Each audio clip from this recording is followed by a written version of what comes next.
This isn't my first time being in the main building after hours, but usually it's as I'm leaving the place with Shizune and Misha after a long day at the student council, not entering it alone.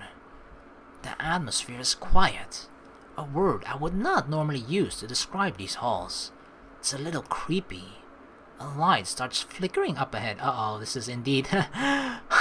It's like taking the words out of my mouth. This seems like a horror movie moment waiting to happen.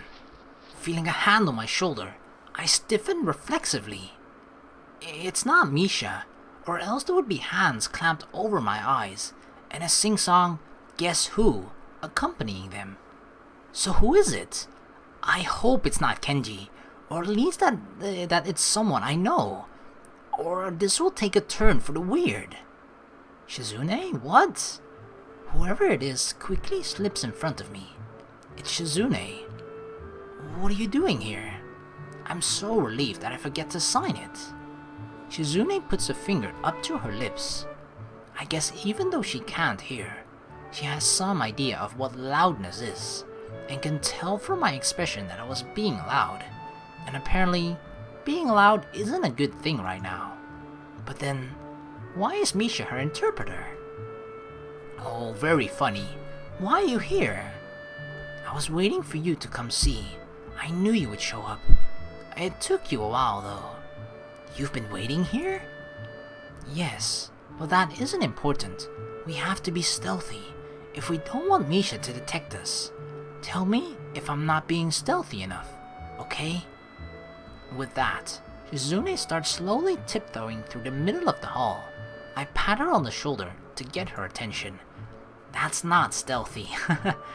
Why do we have to be stealthy? She refuses to answer, probably because signing and walking stealthily at the same time doesn't look easy. Before I know it, we're in front of our homeroom. Suddenly, a sound like the crack of a whip pierces the air, followed by a familiar expression of frustration. I'm sure a sound like that isn't good for my heart. Not to mention, everything sounds about 1,000,000 times louder with how silent it is.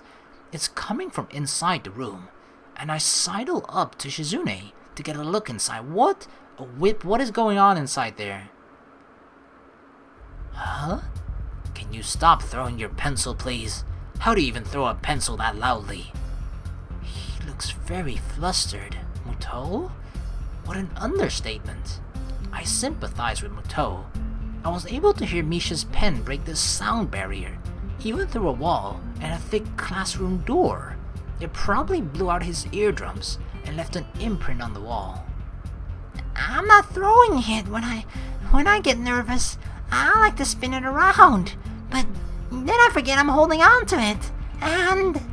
It doesn't matter. Either way, there shouldn't be pencils flying around. I get enough of that during regular school hours. I don't need it after hours. Right. Sorry. Whatever. Just stop throwing, or releasing, or dropping things, please. Teachers have work too. I notice Shizune watching the same scene I am. Muto is yelling at the top of his lungs, and Misha is being Misha. I can hear them reasonably well through the door, but Shizune obviously can't hear anything at all, so I wonder what watching this is like for her. She must know, since she understands well enough to want me to see it too, but I have to wonder if she ever feels like she's missing out on something, having to work that much harder to understand what she's observing. It looks like she is taking supplementary lessons. Is she? Yeah, I answer, despite knowing the question is completely rhetorical. Misha told me she really wants to be a sign language teacher in the future. If she can get a recommendation, she can study overseas for it. That is why she is working so hard. Her grades were always kind of on the low side. Now I feel guilty. I haven't even thought about what I'm going to do yet. Neither have I. The cheerful way that she signs it is very unlike her and is very obviously false. Let's get out of here. We don't want to be seen. It would be a problem if we were caught standing out here like idiots. Where? The student council room? Shaking her head, she slips into the classroom across the hall instead. Great hiding place. You're unusually sarcastic lately. With the door closed, it's a good one. Anyway, wasn't it interesting? Yes, but I'm not really surprised. I close the door behind us, prompting Shizune to laugh silently as she slides into a chair. For a second, it depresses me. I want to hear her real laugh. I've been looking down on Misha. I didn't think she had a goal at all. But it turns out that I was wrong. I made a careless assumption. I thought Misha was as aimless as I was. I was stupid.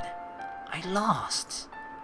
Shizune pauses to crack her knuckles, then folds her hands over each other and leans forward in her chair. In the abnormal quiet of the building, I can hear Muto yelling at Misha again, even across a hallway and through 2 doors. Shizune's eyes are locked on mine, unblinking behind the gleaming lenses of her glasses, observing my reaction to her words. This is a test. Her opinion of people is rarely formed from how they respond to questions. It's how they respond to statements that counts. In hindsight, it makes sense. Shizune's inability to speak, as well as just her personality in general, means that anything she says is a big commitment on her part. Everything. For that reason, I sometimes doubt she says anything without a hidden agenda behind it. That sounds remarkably paranoid. Even Kenji would think so. Unfortunately, I'm so caught up in thinking about it that I forget to give her an answer. She takes it as there not being one. There was an invisible time limit to this test, shorter than usual. Just as I thought. What do you mean? You don't agree? Not really. It's not that. I don't get it.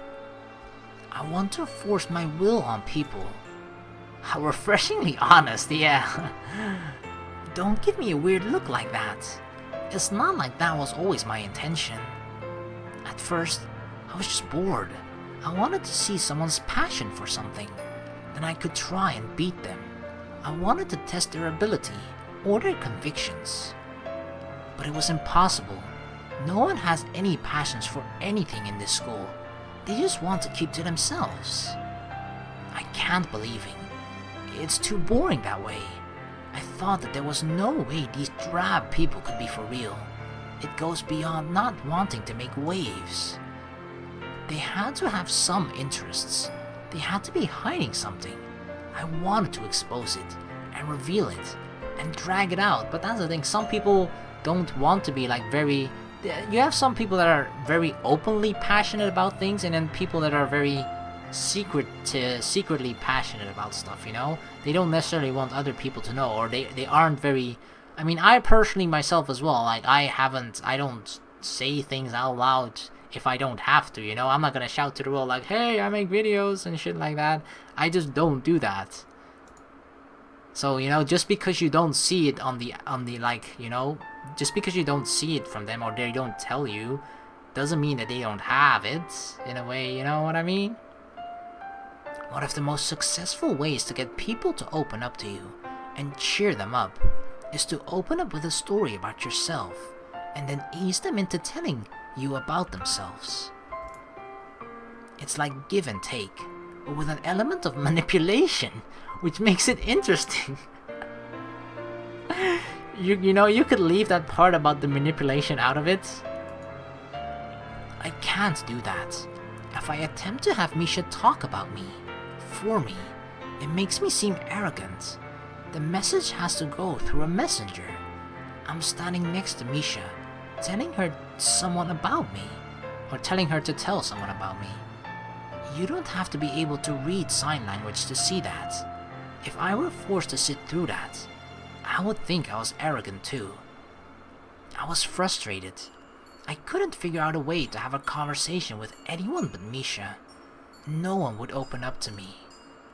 I came to the conclusion that I can't make people confide in me or believe in me. I can only hope to create things and show them to people and hope they make them happy. Or I could be more forceful and hope it would eventually stick to someone. That second one kinda happened to Hisao indeed.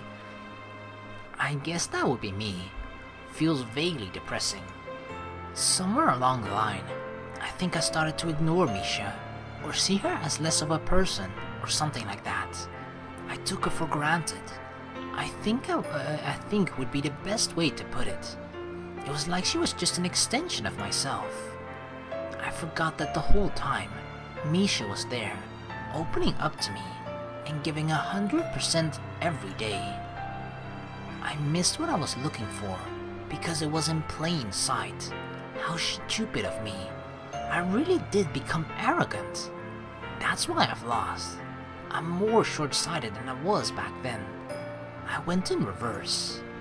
She's pacing back and forth now, almost brooding, yet still filled with so much energy that she can't stand to stop moving.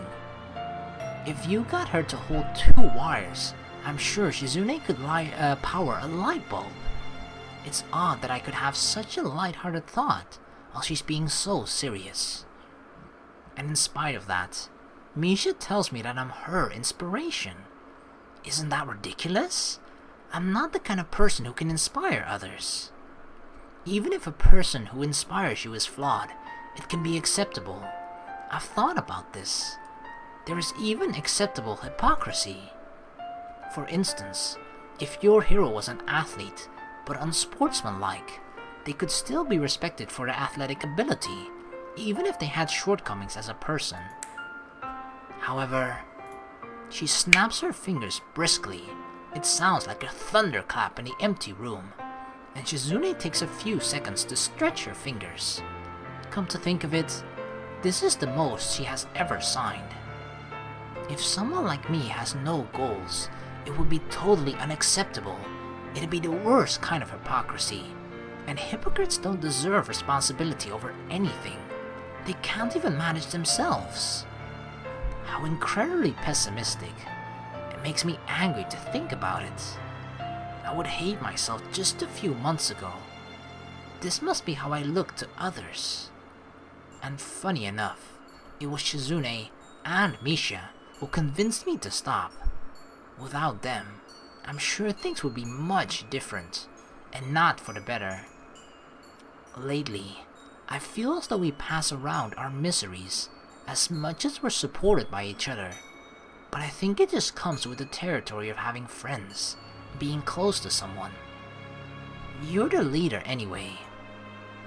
That is only because no one else wants to be, but that means that you still are, since people are putting their trust in you anyway. In fact, doesn't that make it more important? Either way, you are the leader. You are the inspirational figure, or whatever you want to call it. You're responsible for what you tame. I read that in a book somewhere. That's clever. Shizune only seems to show what she's feeling on her face when she wants to, but I don't think she's being sarcastic. I don't want to tame anyone though. Being the leader and being looked up to then, same thing. I never wanted to be the leader, it just ends up that way. I don't believe that. All you do is try to grab more and more responsibility. Wait. I wasn't going to tell you that I don't enjoy it. I don't care about being the leader, but I don't mind. I don't care about being the best, but I don't mind. You're right though, about me wanting responsibility. Of course I want more responsibility. Having responsibility makes me feel alive. That's why I joined the student council.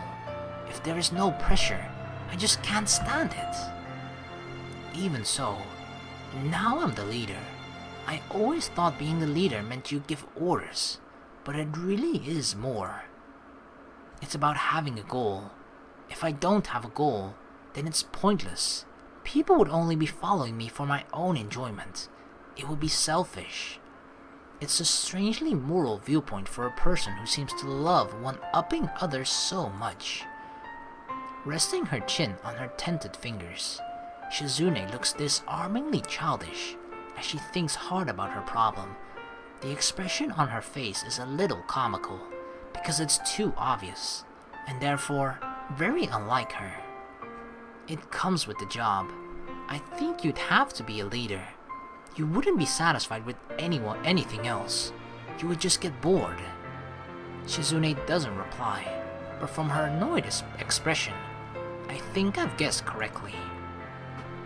I've been thinking that I need a little direction too. Were you told that it's important to contribute to society? What an unusual response. It's so out of nowhere that I don't know how to respond, and it also bothers me, though I don't know why. Possibly because it doesn't seem like something that would come from her. So I start to think that it isn't Shizune's thoughts at all. I wonder who told her that. Well, it was probably her dad. I was thinking that too. But there's a chance that she came up with her on her own. If so, would it be because she can't hear? Why do you say that? Just because. I don't believe it. I guess that's right though. I see. I don't know if it's the same for me. I hate it. I think everyone wants a purpose. Looking back, it makes sense that Shizune doesn't have one. All that energy would otherwise have been directed at something. Since she had nothing to channel it towards, Shizune lashed out in all directions. Reminds me of a downed powder line flailing in a storm. Furious and incandescent, but aimless and dangerous. Just like Shizune.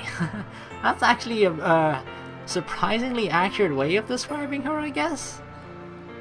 I want to say that this is why she feels the need to turn everything into a competition. But that's probably just how she is. Having a goal to put that energy towards is just the next level. How about this? I could go into business. My family is well connected, so it shouldn't be too hard. That comes off sounding a little unethical and nepotistic, doesn't it? A little. I won't coast though. I'll work hard until I'm at the very apex. When I have as much money as possible, so much that it'll be like I won't know what to do with it, I'll move on to the next step. After sitting on it for a while, of course, like a fairy tale dragon. You want to be a philanthropist? What were you thinking? That I want to be a miser? Well, it's true. It is part of the plan. Don't sell me short and stop there, though. Shizune still looks uneasy. Of course, even if she did seem to resolve her problem quickly, no one can get over their anxieties that fast. No one can solve their problems that easily. The important thing is, it looks as though she has her heart set on trying. It's still hard to tell whether that drive of hers comes from a good or bad place. But she has something to hold on to now, and I can genuinely believe that she does. I'm happy for her, and at the same time, I feel a little cold. I'm the one who's behind. Now I'm the only one without a goal.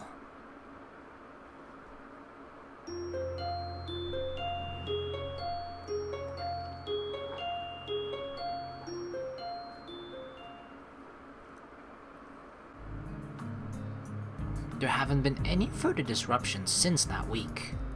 Of course, that's what I thought the week before that, and Shizune and Misha's sudden, newfound clarity had left me feeling a little lost and envious. I thought there was no way I could rest easy at the time. But fortunately, nothing came of my worries. Then before I knew it, there was enough to deal with in school that I even managed to put them off my mind.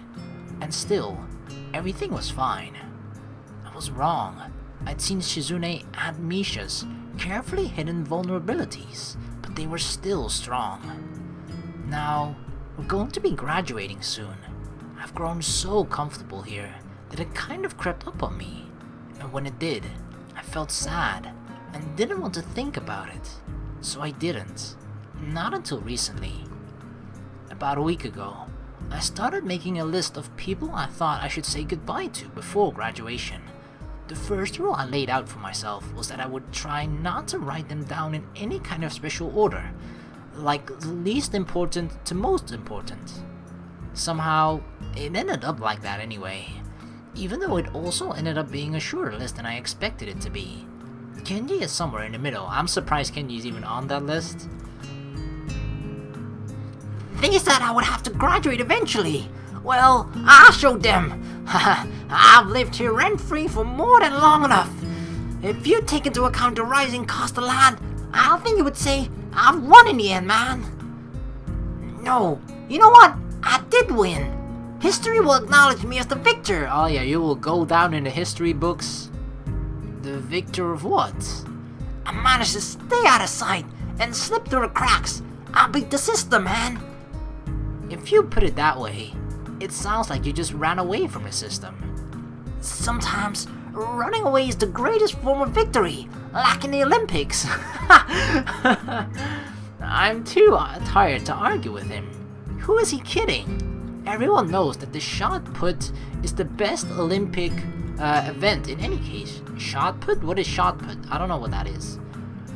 So, what you're basically saying is you won't miss it? Miss what?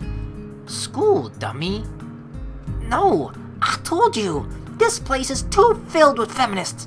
It's beyond saving. But at least I'll be able to get out before it reaches critical mass. I'll only come back years later when they build a statue to honor me. Do they do the 10-year later reunion thing here? How would I know that? Probably. Anyway, I have to start packing now, man. Take care of yourself. You should have packed a week ago, like I did. Not that I had much to pack. That's not how it goes, man. You're supposed to do everything at the last minute. That sounds like me too, actually. Men are better at doing everything at the last minute. The last minute can have more productivity than, like, the entire week before it. It's how we keep shit fair. Pfft, you'll never understand our manly ways. You take care of yourself too. And that's our goodbye to Kenji. With a salute, he shoots backwards through the door, slamming it shut behind him hard enough that the entire dorm probably heard it. I've noticed that a lot of people slam doors here. Maybe it's a local thing. Take care of myself. It's the first time I've heard him say it. Usually he ends our conversations with something like, see ya. I'll pay you back later, man. Well, he was a little annoying sometimes, but I'll miss him. I'll cross him off my list mentally, or I do. Yeah, I mean, at sometimes, and Kenji was freaking crazy and everything, but I do agree, it's one of those things where he was a comical character at times, definitely, and even people that you do not get along that well, we saw him quite often throughout every single route, so definitely, sometimes people that you don't even become such good friends with, you'll eventually kind of miss, just because they're sort of part of your life, even if it's in a bad way, in a sense, not that Kenji is part of our life in a bad way, but it's kind of a little bit of both, The list is very short now, and I once again discard the notion of going through it in any kind of order. Like I said, I never had that intention. So I go out to look for Shizune and Misha. I can only think of one place they could be. The student council room, of course. Where else would they be? Turning the corner, I almost bump into a small group of students. For a second, a bitter feeling flashes through me, since for all I know, that could have been fatal. It's the new student council. There aren't a lot of them, but there are a lot more than 3, which is good, since it means there's enough of them that they can each have their own title.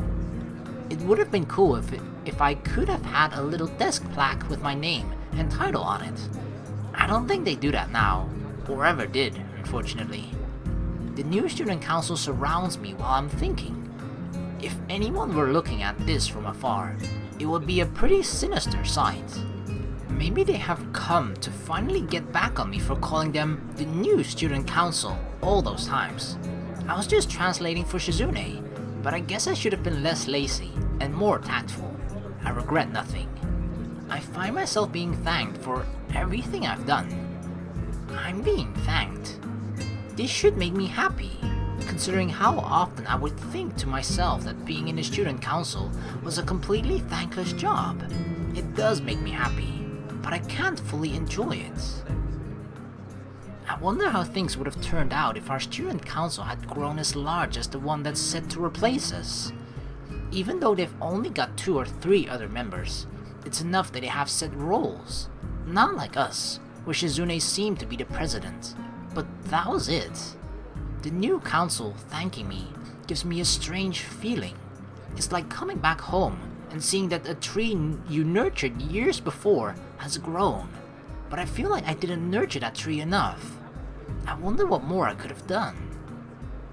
It would likely make Shizune furious that I would feel distant from what I did in the student council this way, or that I'd imply, what the fuck, imply obviously, or that I'd imply I didn't do enough. But it's true, I was only following her. So in a way, I also feel like I'm viewing that same tree from afar, as if I'm seeing it from the window of a train as it passes by. I indulge in these thoughts for too long. When I snap out of it, I realize that I'm still standing there, surrounded by the new student council. I do the only thing I can do, and apologize for zoning out. Then, I thank them back. When they walk away, I enter the student council room, which looks a lot messier, but seems to have gained a computer. Oh my god, why didn't we have this stuff, huh? It makes sense. I recall hearing one of the clipboard girls talking about her plans to use a computer to make all the boring data entry Shizune does more tolerable. I can't remember which one said it though. Aoi seems to be the more ambitious one, but then again, Keiko appears more serious. Well, it doesn't matter now. I'm not alone in the room, but instead of finding Shizune here, like I expected, it's just Misha. She's sitting on Shizune's desk, like Shizune herself often does, swinging her legs back and forth. When our eyes meet, she hops off and inexplicably poses like a superhero. Hi, Hee-chan! Super Misha is here! I'm surprised to see you here! What are you doing? You first! I was looking for Shizune. Me too! I thought you would be here, but I got Hee-chan instead. Gee, thanks. That sounds like it was a downgrade, you know? Well, this is good. Really, I wanted to talk to you anyway. About what? I take the time to glance around the room a little more. I see a hot plate. They are really living high.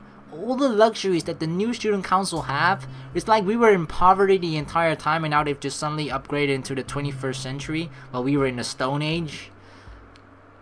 I wanted to say sorry, of course, for all the trouble I made for you and Shi-chan. Don't call it trouble, exactly, we're friends. With friends you don't have to call it trouble, only with strangers. Right. Don't apologize to Shizune. Right, but that isn't why I'm here, Hee-chan. I wouldn't apologize to Shi-chan. Since you're here, I want to ask you a question. Hee-chan, what do you think it would take for Shi-chan to be happy? World domination, obviously. Kenji was right. Even though you're joking, Hee-chan. No, even if she could, it wouldn't make Shi-chan happy. Only for a little while. Then she'd move on to like other planets, or I'd have conquered this world, on to the next one. Hee-chan, have you ever heard of artists who tear up their paintings as soon as they finish them? Such people really exist in the world, you know? I remembered it all of a sudden. It's just like Shi-chan. Now that I think about it, whenever Shi-chan sets up a challenge for herself and completes it, she acts like her skills have no meaning anymore. I wonder, is it because she can't create anything permanent? It's just like those artists, and how they want to create a piece of art to leave behind, a really great one, but can't do it. It's really obvious when I look back at it, but I didn't see it before. Now I'm scared. I wonder if Shi-chan will ever be happy. No, I don't think so. Not about her ever being happy. I think you're wrong. Shizune is actually happy more often than I thought. I think it's actually kind of amazing. Usually, people don't think about that kind of stuff until they're middle-aged or dying. Then they think, I want to leave something behind, or I want to be remembered. Like me. Only I skipped ahead a little. My life was short, and seemed even shorter after my heart attack. I didn't think about what I was leaving behind, because I very quickly thought there was almost nothing I was leaving behind. So all that was left was for me to stew in my own bitterness. Shizune already wants to leave her mark somewhere, but she wants to do it by helping people. That's why celebrations are so important to her. She even wants to be a philanthropist. I think it's the best way to live, living on by what you give to others. Even if it's for a selfish reason, that's okay too. Shizune is already happy, because if something goes well, there will always be someone else to see it and remember it. That's what makes her happy. Misha sighs, arms stiff at her sides, hands tapping the air softly. Before, I still thought,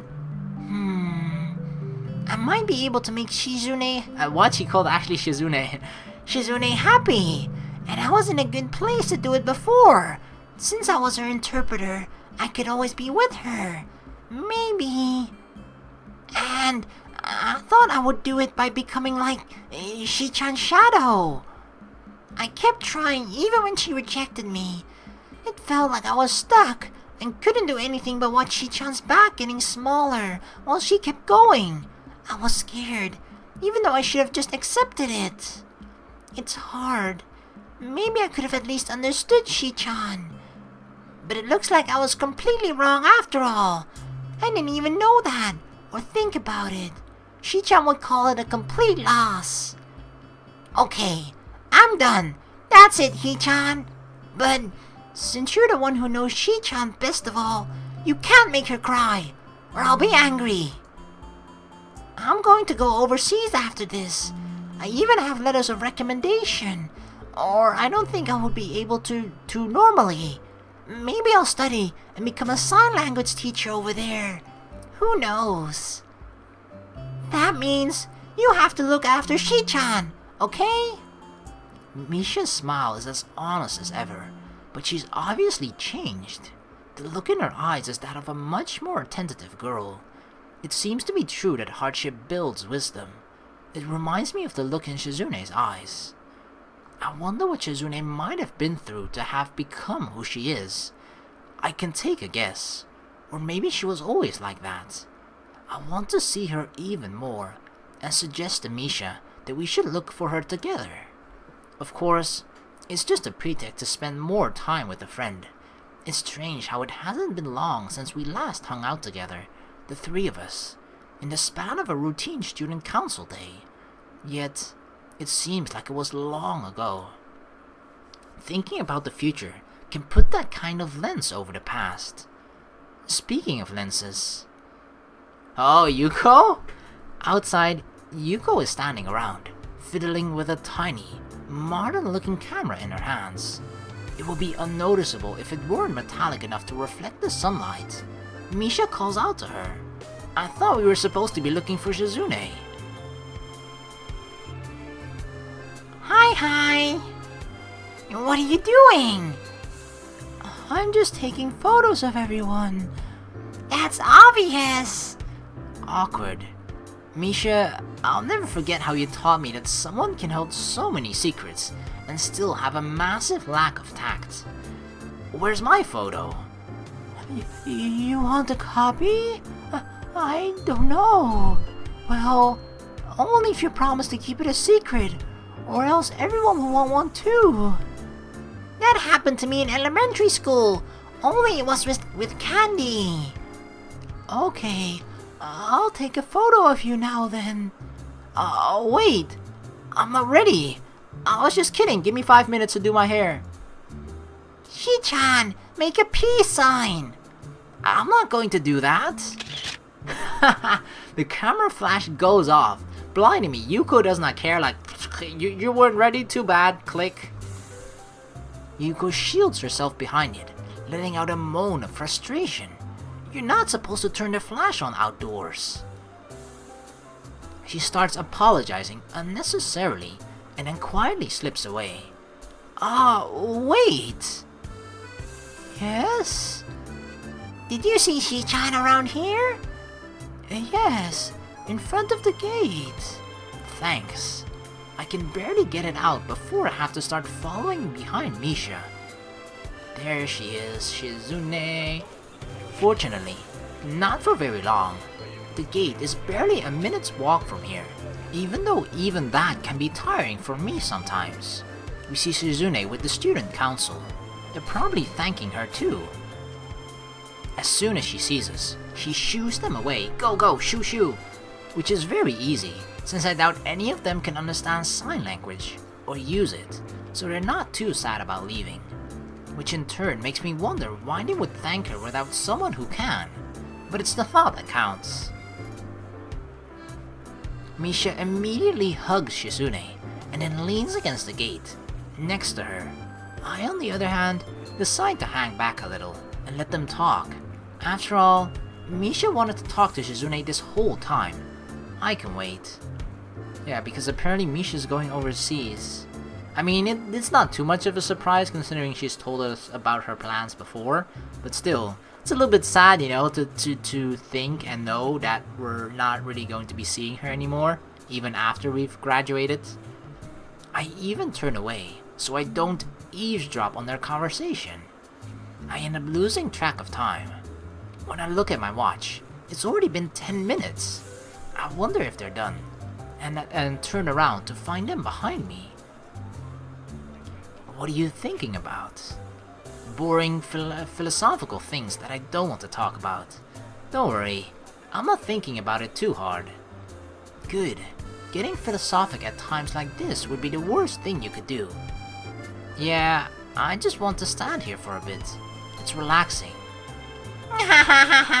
It was a busy week. Not really. Not for me. I know that they must have been busy, but I think I know what I want to do now.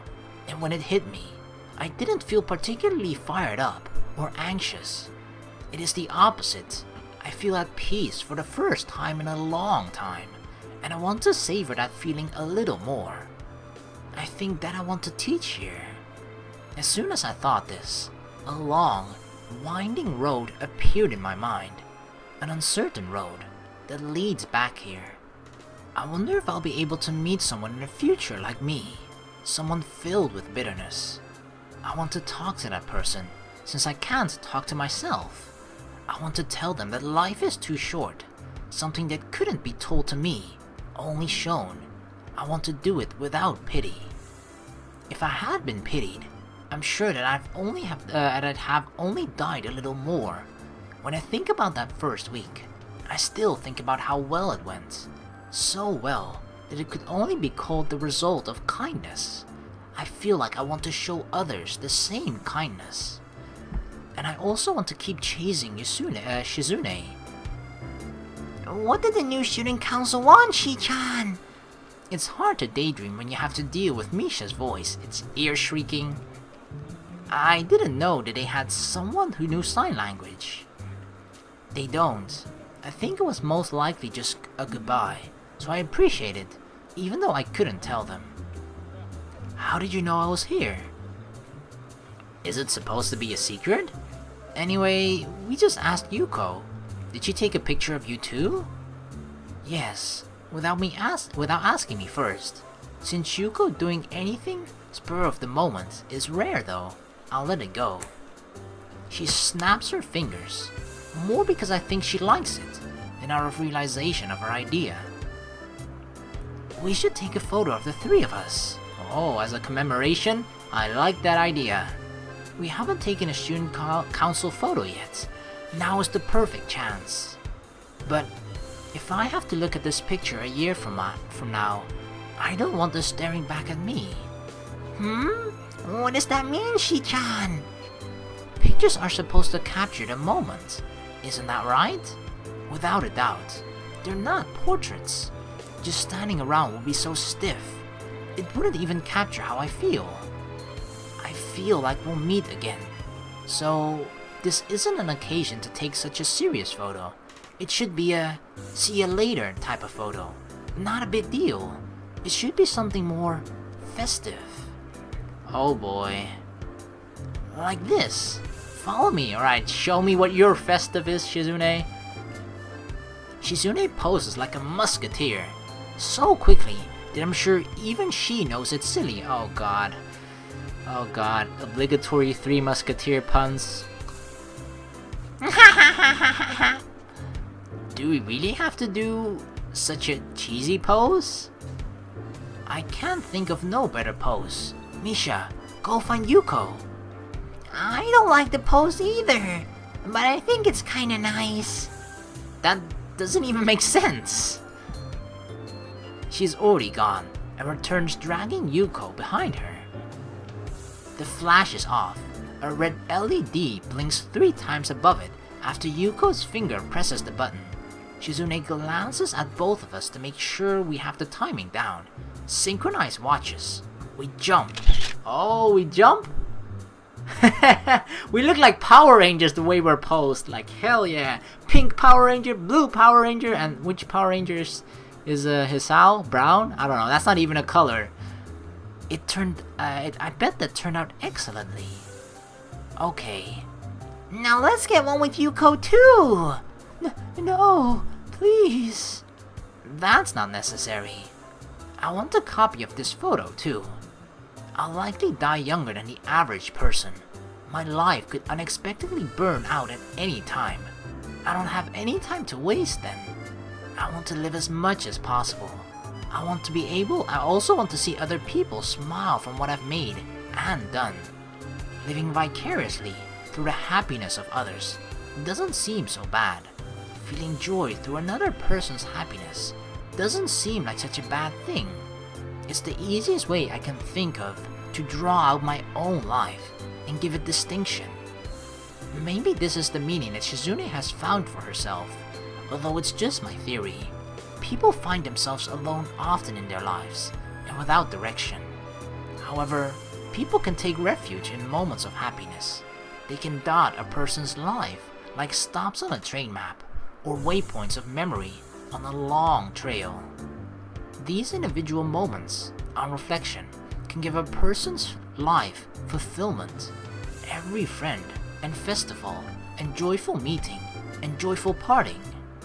I want to be able to ask Shizune one day if I'm right. I want to spend the time I have with her. Finally, I want to make Shizune smile for herself. I love you. I pause, wondering if she'll look at me, confused, and ask why I'd said it out of the blue. She doesn't. Do they do that reunion thing here? Of course they do. A student council member should know that! We're only for less than a year we were part of the student council. Sooner than that though, okay? Both of you. Right! Yeah. Yuko, you do the pose too. Afterwards, we can go for tea. Shizune laughs, as if she doesn't have a care in the world. Misha's laughter joining with hers, as easily as if it were her own. We'll meet again. For sure.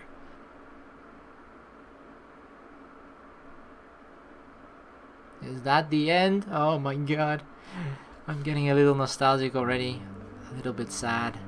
You know, I know this is supposed to be the good ending and it felt good, but...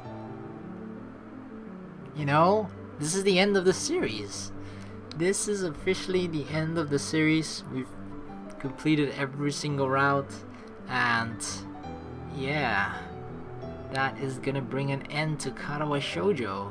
I started this series like, I think like on December 30th or 31st or whatever, and I had no idea how long this visual novel was, and we're here like what 6-7 months later or something, and now we finally finished it. I could have probably finished it sooner, but you know, to play a game this long, I'm kind of surprised that I managed to finish it, you know, not finish it, but that I just managed to keep it up playing it for this long. So yeah, I'm actually kind of proud of myself for that, because playing the same game for 7 months or 6 months or whatever, you know, so most people have kind of short attention spans when it comes to games. I am a little bit guilty of that as well. Whenever I see new games, I'm like a hawk, or what kind of a crow. Crows still like shiny new things, right? I'm always distracted by shiny new things. Whenever I see a new shiny new game, I'm like, oh, I want to play it, I want to try that. And at some point along the line, I kept forgetting about Katawa Shoujo. But this was definitely like one of the better visual novels that I've played, and it was really, really awesome to play through, to see all the routes of all the different characters and all those sort of different versions of Hisao. And this route as well was also very, very fun for me to play, and it was actually kind of nice to see that despite Shizune coming across throughout like everything as very confident, you know, to think that at the very end she didn't really have a direction of her life until the very end for herself either. And for Hisao as well, like I felt like, you know, this, I'm not entirely sure if he had any other routes. I know that he was sort of struggling as well, as to not sure as to what he wanted to do after he was, you know, after he graduated. But in this route for sure, he knew what he wanted to do.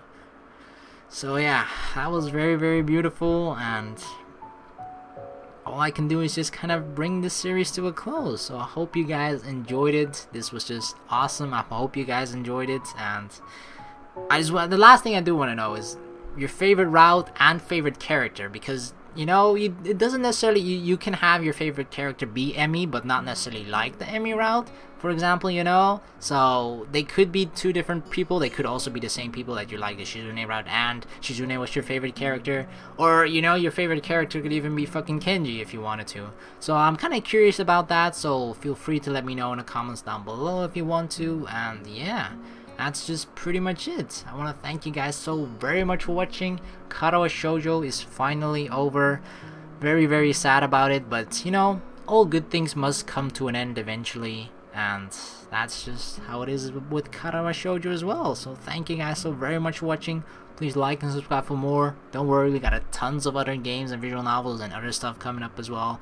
So I hope you're looking forward to that, and I'll see you guys in the next video, hopefully. Peace.